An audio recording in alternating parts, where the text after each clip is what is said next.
There's three main reasons that I love the Stark VARG electric dirt bike. First reason that I have is that it pushes all manufacturers to innovate and push their products and get their bikes better. I think up until this point, we haven't really had any really good, solid electric bikes that have really challenged the current manufacturers that are out there. And I think sometimes with a lot of the manufacturers is they kind of just do the bare minimum they need to do to be able to keep up with all the other manufacturers or just be slightly ahead. Whereas with the Stark bike, it's so innovative and so far ahead of where a lot of the other motocross bikes are, because the other guys like Honda, Kawasaki, Suzuki don't even go there, but even KTM don't have a good quality electric bike for their motocross side of things. So I think by having this, by having the VARG electric bike there, it forces these other manufacturers to have to step up their game in a shorter period of time and come out with a good electric bike as well. So I feel like in the coming years, I feel like we're going to see more good quality electric bikes because of the Stark bike, because they're so far ahead in electric bikes compared to where the competition is with their normal fueled bikes. Second thing that I love is that I think it'll just make, like electric bikes in general, will make our sport more accessible and help to grow the sport and get more people riding and get more people racing, which at the end of the day is what we want. We want our sport to grow and be healthy and be able to have more tracks, more races, more events to get to, rather than less and less. And there's a few things that I have written down here. The first thing that I think will help is obviously the noise.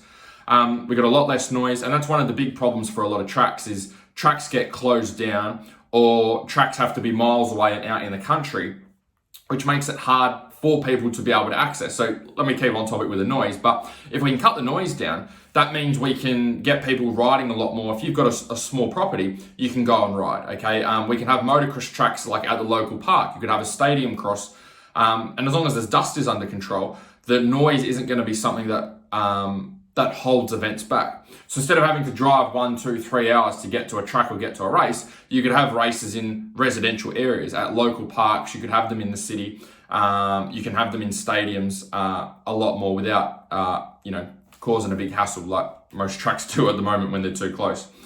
The second thing which I touched on is the riding spaces. It's like we could have more riding spaces and more events and make it like the distance to travel at the moment to go and race.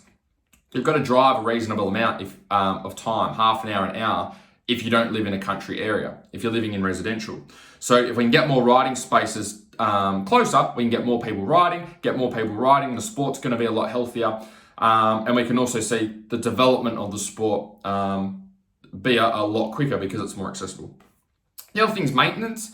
I know Stark specifically have pushed like the bikes being very low maintenance. So I think that's one of the things, like if you want to start playing soccer, for example, or football, like you don't really need too much skill and ability to get started, right? You just need a pair of boots and a soccer ball and away you go. Whereas with riding and racing, you've got to learn how to ride the bike, you've got to learn how to change gears, you've got to learn how to maintain the bike and look after it and do air cleaners and chains and sprockets and have all the right tools. There's a reasonable amount of skill that's involved in just maintaining the bikes. Whereas with a soccer ball, we don't have that.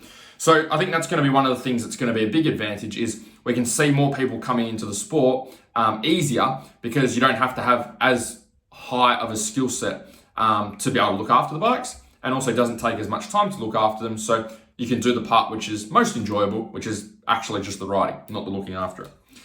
The other thing to build on that is I feel like eventually cost. Obviously cost at the moment, I think the Stark bike is maybe, if I saw correctly, might be between 12 and 15 grand, which is probably on point with where like the 450s are or 500s are motocross enduro bikes at the moment.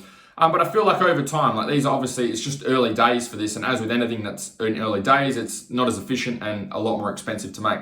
But I feel like as they build up in popularity, if they are as good of a bike as what they are claiming to be, then I feel like that eventually cost is going to start to come down. It'll be cheaper to run an electric bike than it will to have a fueled bike.